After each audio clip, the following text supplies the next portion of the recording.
Working late again. It was almost midnight when I finally slipped out the back door of the office. The spring air in Chicago had a bite to it. I should have listened to my mom about wearing long johns. My usual shortcut home, through the neighborhood park, was eerily quiet tonight. This overtime is going to kill me, I muttered, kicking a loose piece of gravel.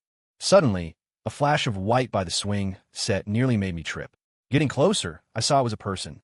A girl with silver hair fanned out over the swing seat like spilled moonlight. Hey, you okay? My throat tightened. Too many scammers these days.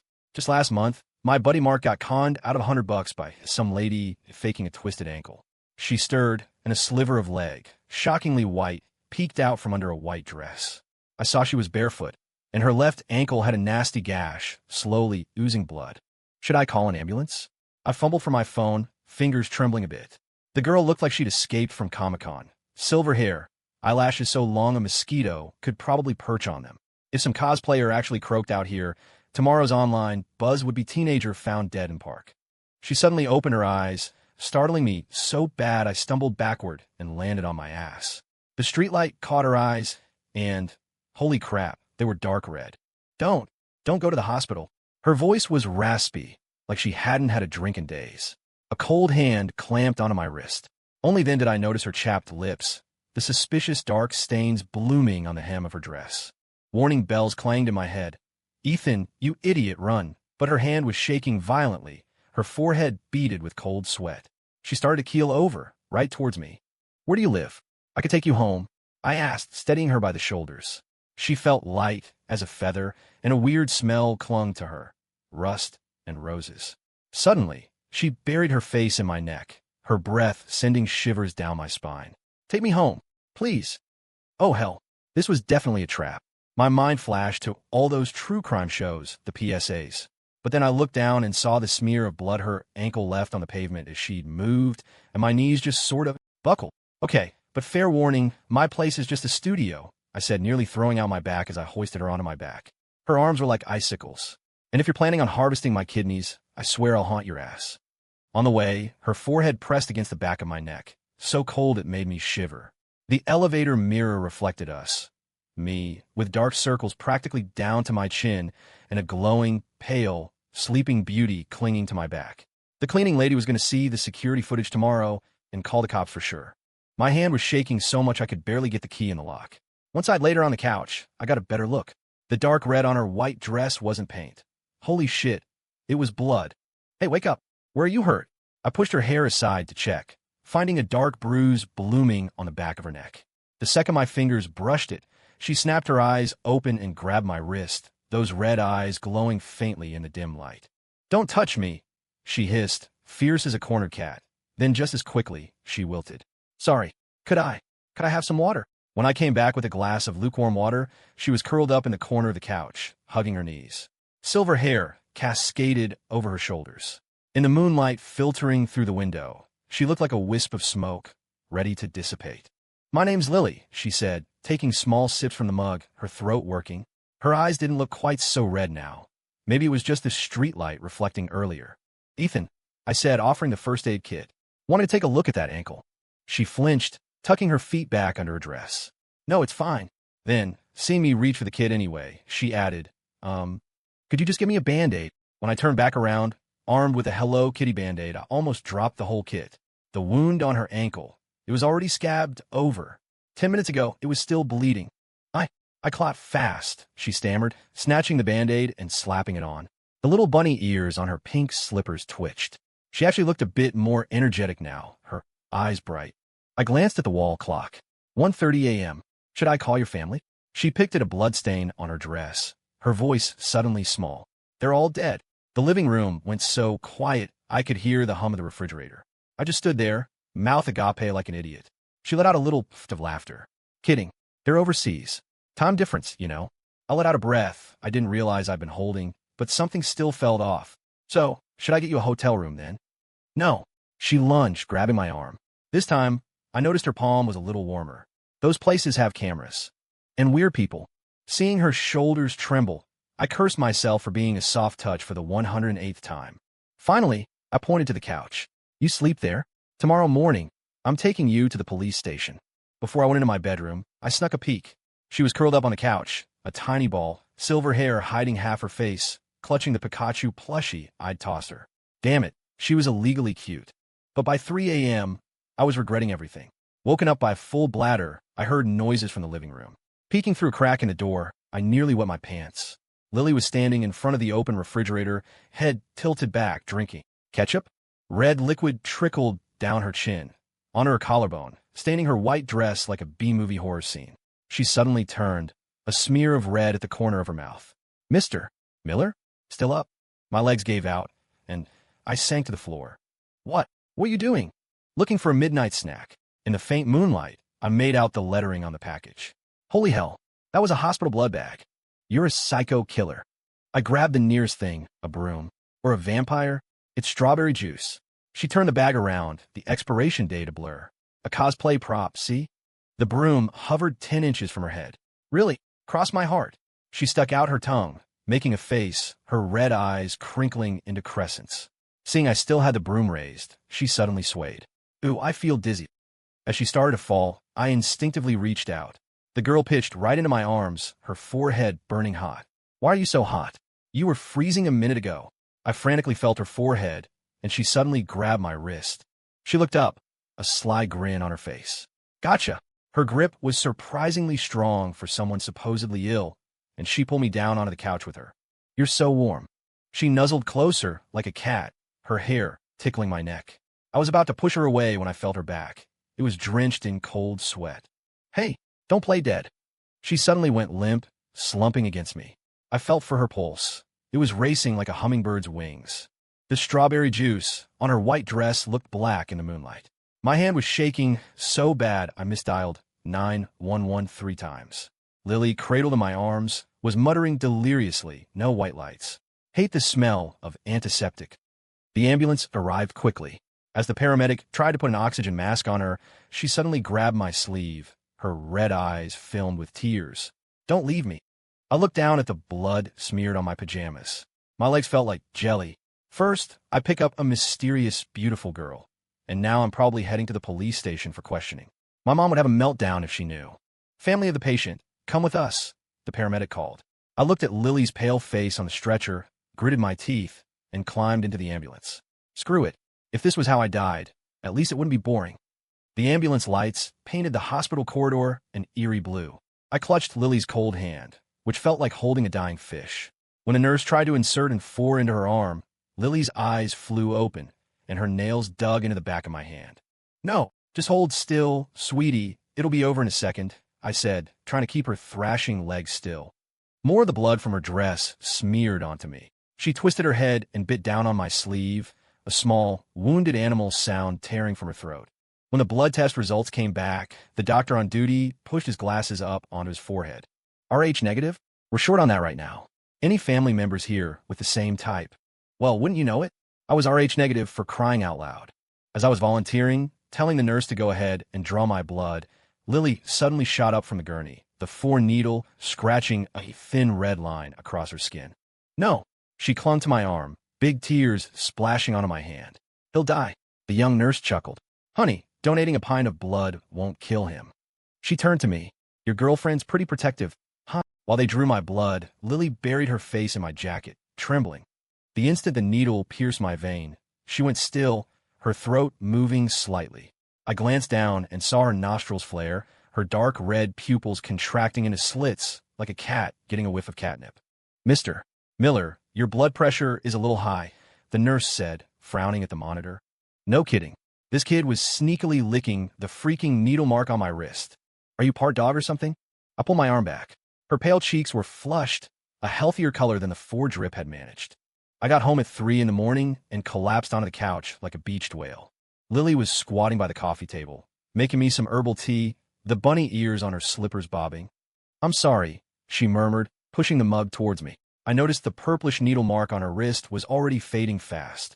You sleep in the bed, okay? I'll take the couch. Nice try. I pointed to the folded cot in the corner. Tomorrow, you're going to the police station. The next day, I ate my words. At the precinct, Officer Davis slammed his notepad on the desk. She has amnesia, you say? You think this is some K-drama plot? Lily, perched on a chair, was dabbing at her eyes, her silver hair pulled back in a ponytail with one of my old rubber bands. I really can't remember anything. She tugged at my sleeve, looking like a drenched stray kitten. Ethan, please don't make me leave. Officer Davis pulled me into the hallway. All right, Miller, level with me. You pick her up at a club or something? I swear, I found her in the park. Security cameras in that area were conveniently on the fritz, Davis said, flicking ash from a cigarette. Look, either we send her to a shelter, or you keep looking after her. But if something goes sideways, don't come crying to me. Looking at Lily, curled up and miserable, I sighed for the umpteenth time. Just then, she tilted her head and started playing patty cake with a little girl who wandered by, grinning so wide you could barely see her eyes. Damn it, could a human trafficker really raise someone this? Sugary, sweet, and clueless? At the grocery store, getting her some essentials, Lily froze in front of the strawberry shortcake, practically drooling. Gritting my teeth, I bought the smallest slice. Her eyes lit up. Ethan, you're the best. On the way home, she skipped along, trying to step on shadows, the tips of her silver hair brushing my hand. The evening breeze carried her faint, elusive scent of roses, and I suddenly thought maybe having a stray cat around wouldn't be so bad. 3 days into our cohabitation, I was rummaging in the fridge and felt something sticky in the back. I pulled it out, an expired blood bag. The collection date on the label was 2 years ago. Lily, what is this? I stormed into the living room, dangling the bag. She was sprawled on a rug, sketching me, colored pencils scattered everywhere. Ah, that's Ashley's, she yelped, scrambling up to grab it. Her med school's Halloween party is next week. I dodged her. Last time it was a cosplay prop. Now it's for a med student's party? In the scuffle, the bag tore. Dark, reddish-black liquid dripped onto the floor. Lily froze, her nose twitching. Before I could react, she was on her knees, licking the puddle on the floor. Her silver hair trailed in the mess. Her dark red pupils dilated to a terrifying size. Are you crazy? I grabbed the back of her collar. That's disgusting. She looked up at me, a smear of blood on her lips, and smiled, a chilling, eerie smile. It really is ketchup. But I swear I saw her tongue fork. That night, I dreamt I was trapped in an iron cage. I woke up to the smell of something cooking. Lily was in the kitchen, wearing my old cartoon cat apron, frying eggs. Morning, she chirped, sliding a plate towards me. The egg yolk was perfectly round, like a little sun. I stared at her pink, moist lips. The forked tongue last night had to be a hallucination. Ethan, your dark circles are really bad, she said, suddenly leaning close. Her warm breath fanned my ear. Want to try my special calming aromatherapy? The hairs on the back of my neck stood straight up. Stay away from me. The spoon clattered against the plate. She bit her lip and backed away, her eyes slowly welling up. Crap, I felt like I was bullying a first grader.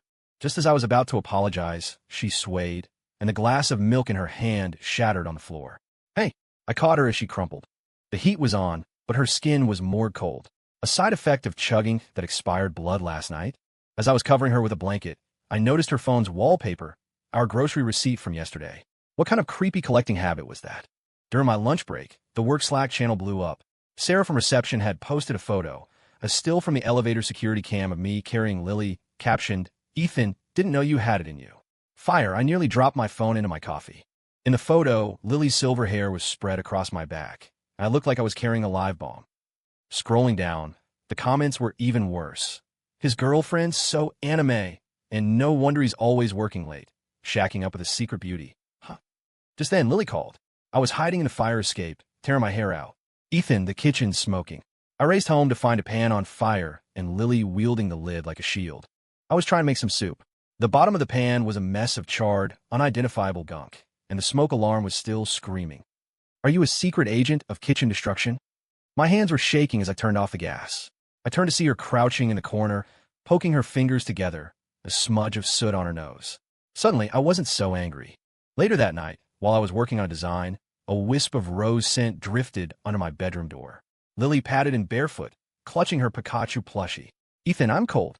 Turn on the heat. Then, I said, without looking up from my graphics tablet. She suddenly shoved her ice-cold feet under the hem of my sweater, making me yelp. Are you cold-blooded or something? I jumped up, but she used the opportunity to squirm into my chair. Moonlight illuminated her dangling legs. The Hello Kitty Band-Aid on her ankle was long gone, the skin smooth as if it had never been injured. You're always so warm, Ethan. She pressed her face against my back, a chill seeping through my shirt and into my bones. Can you share some warmth with me? I was about to push her away when she started coughing violently. Dark blood seeped through the fingers clapped over her mouth, splattering on the floor like macabre blossoms. Again, I grabbed my car keys. This time you're going to the hospital, no arguments. No. She clung to the doorknob, tears mixing with blood streaming down her face. If I go to the hospital, they'll find out. Please. Her body suddenly went limp. I caught her, my hands instantly slick with cold sweat. The person in my arms felt as light as paper, her silver hair dull and lifeless. She'd seemed so much better after the blood transfusion. Why the sudden decline? Tell me the truth, I said, wiping the blood from her lips. What are you? Her eyelashes fluttered. A bitter smile touched her blood-stained lips. What if I said I was a monster that eats people? My phone rang, the hospital's caller ID making my stomach clench. Mr. Miller, there was an anomaly in your recent blood work. We need you to come in for a follow-up as soon as possible. Lily's eyes shot wide open. She snatched the phone from my hand and hurled it against the wall. As the screen shattered, I saw her pupils flare blood red, her nails shoot out, an inch long. You're not going, she shrieked, fangs suddenly visible. You'll die. My back pressed against the wall, the shards of my phone at my feet. I finally understood what Officer Davis meant by "don't come crying to me." A piece of my phone screen jabbed my heel, and that's when I noticed Lily was floating in midair. Yes, actually floating. Her silver hair swirled around her as if in its own wind, dark blood dripping from her fingertips, her eyes glowing red like alarm lights. You, stay back. I grabbed the broom again, holding it out like a cross. I have garlic. Actually, my pockets only held a gas station receipt. Lily suddenly dropped, her knees hitting the floor with a dull thud. She curled up, trying to gather the phone fragments, a choked sob escaping her. I'm sorry. I couldn't stop myself. I stood there with the broom, torn. 1 minute, she's a monster about to eat me. The next, she's crying like a lost kid. Her white dress was smeared with blood and dust, the ends of her hair stuck with charred bits from some previous disastrous cooking attempt. The hospital called again. This time my work number must have forwarded to my, now destroyed, voicemail because my old landline, which I barely used, started ringing. Lily lunged for it, yanking the cord from the wall in her haste. Why are you stopping me from getting a checkup? I backed towards the door, keys clenched in my fist. Am I dying of some incurable disease? She suddenly tore open the collar of her dress, revealing a dark red tracery over her heart. The pattern looked like thorns wrapped around a beating heart, glowing faintly with each breath. This is a contract sigil. It activates when I find my destined one. In English, please. I need your blood to live, she said, her nails retracting to normal. But every time I take it, the contract consumes part of your life force. My back hit the door, a chill running down my spine. No wonder she'd rather drink expired blood bags than touch me. No wonder she kept cycling between feverish and freezing. The poor kid was fighting herself. The coughing blood last week was because I hadn't fed in too long. A sad smile revealed small, sharp canines. Like a human on a hunger strike, my legs gave out, and I slid to the floor. My phone's lock screen, miraculously still lit despite the cracks, showed that damn elevator selfie, her head tilted on my shoulder, smiling so sweetly. To hell with it. Even succubi play the victim card these days. So what now? I pulled my collar aside, exposing my neck. Want a bite? Just leave me enough breath to write a will, okay. Lily shot backward, nearly hitting the ceiling fan. Don't tempt me. She clapped a hand over her mouth, retreating to a corner, and wait, when the hell did a heart-tipped tail sprout from her backside? My 26 years of understanding the world shattered into a million pieces. The cartoon cat clock on the wall showed 3 a.m. My roommate was a starving succubus, and my blood was her gourmet meal plan. 400 CCS a month, she said, the tip of her tail drawing circles on the floor. Like a regular blood donation. It'll keep the contract stable. I grabbed an orange from the coffee table and chucked it at her. Then why didn't you just say so? What's with all the K-drama theatrics? She caught the orange, muttering. I was afraid you'd send me to some lab. The next morning, I stared at the goji berries floating in my oatmeal, lost in thought. Lily was on the balcony hanging up bedsheets, her tail curled around a clothes hanger, swinging it back and forth. Sunlight shone through the delicate skin of her ears, revealing faint blue veins. Can't you retract that tail? I asked, chewing on a piece of burnt bacon. It pops out when I get emotional, she said, flicking her tail to snag my empty bowl. Yesterday was the first time I fully transformed in 2 years. On the way to the hospital, she insisted on taking a cab. The driver kept glancing at her silver hair in the rearview mirror. Cool hair color, kid. They're extensions, Lily fibbed, tucking her tail uncomfortably into the back of her jeans. She mouthed to me, "It's so tight." The antiseptic smell in the blood donation center was sharp. Lily clutched my sleeve, trembling. When the phlebotomist approached with the needle, Lily suddenly yelped, "Wait. Use a smaller needle. He's afraid of pain." I roll my eyes. Who almost demolished my apartment last night? And now she's playing the concerned little angel. "You two are so sweet together," the nurse chuckled, swapping out the needle. Directed donations are pretty rare these days. The tips of Lily's ears turned bright red, her tail twitching restlessly under her chair.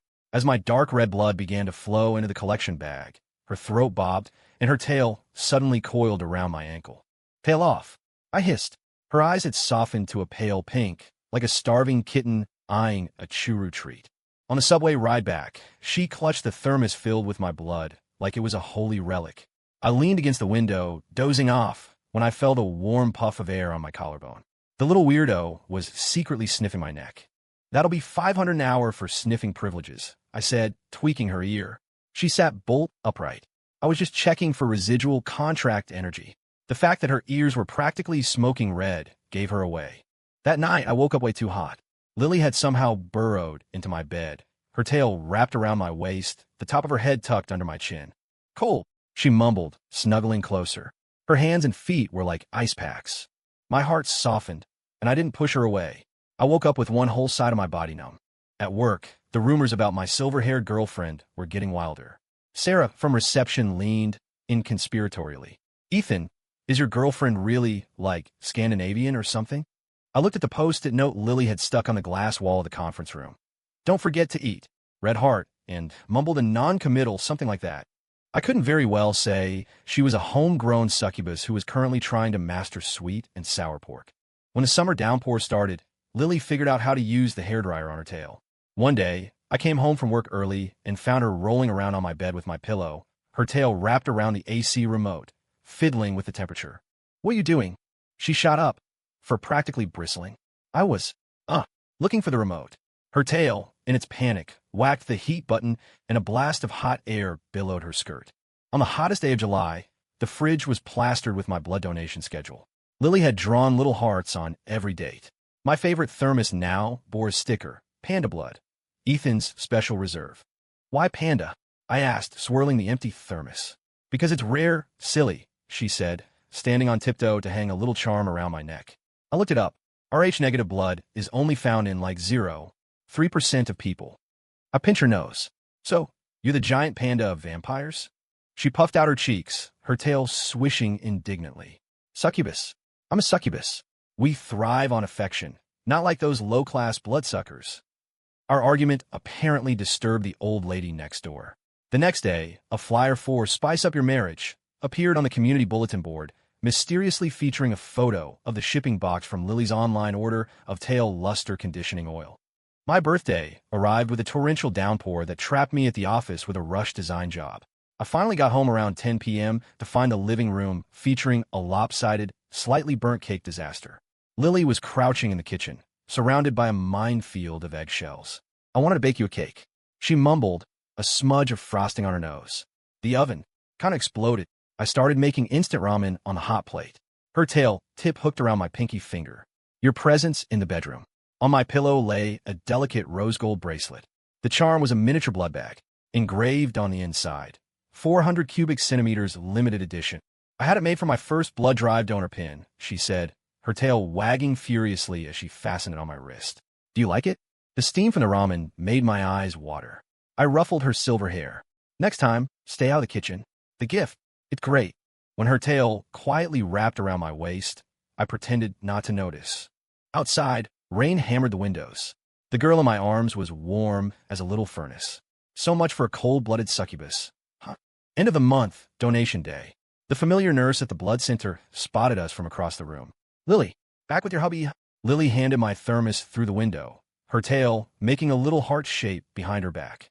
As I looked down at the needle, she suddenly covered my eyes. "Don't look if you're scared." Her warm palm smelled of roses. Truth was, I wasn't scared anymore.